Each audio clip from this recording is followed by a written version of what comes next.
Unë jam 19 vjeç, jam I lindur dhe rritur në Itali, edhe në këtë moment studioj në Holland, në Hag, për marrëdhënie ndërkombëtare.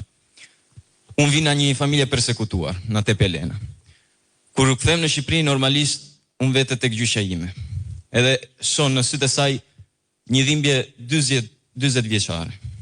40 vjet në një diktaturë shumë e keqe. Edhe kur e shoh, unë mendoj një fakt tjetër. Hap televizionin, në çdo kanal dhe shikoj fytyrën të Edi Ramës apo këtyre të tjerëve.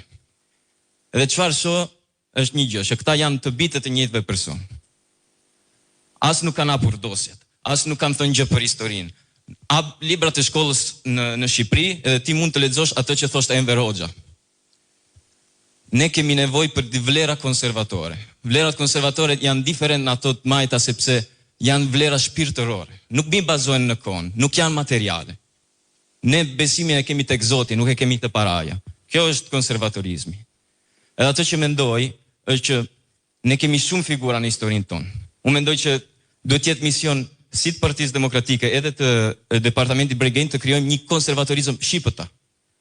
Shqiptar sepse ne shikojmë shumë Partinë Republikane, konservatorët në Angli, po gjithë secila kanë një traditë vet, kanë autorë vet, kanë filozofë vet. Edhe ne kemi pasur, I kanë fshirë, I kanë hequr në historia, por ne I kemi. Mitat Farasherin, babai I nacionalizmit shqiptar, babai I ballit kombëtar. Ka qenë figurë e squar, po asnjëri flet për të, as në librat e shkollës. Unë mendoj që ne duhet I rizbulojmë këta autor. Ti risjellim në shoqëri. Themi, ne nuk jemi thjesht kopja e shëmtuar të një partie tjetër. Ne jemi Partia Demokratike, ne jemi shqiptar, ne jemi patriot. Edhe gjëja më e rëndësishme është që të ndryshoj edhe diskursi publik ndaj historisë tonë. Sepse përdoret ende sot në televizion, në shkollë, kudo, fjala ballist si sharje. Si tradhtar të kombit. Unë mendoj që tradhtar janë vetëm ata që janë në pushtet tani, babat e tyre, gjyshrit e tyre, që na kanë vrarë, na kanë torturuar, edhe unë mendoj vetëm një gjë, që thënia ka që në vitet 40 e njëjta që duhet kemi sot.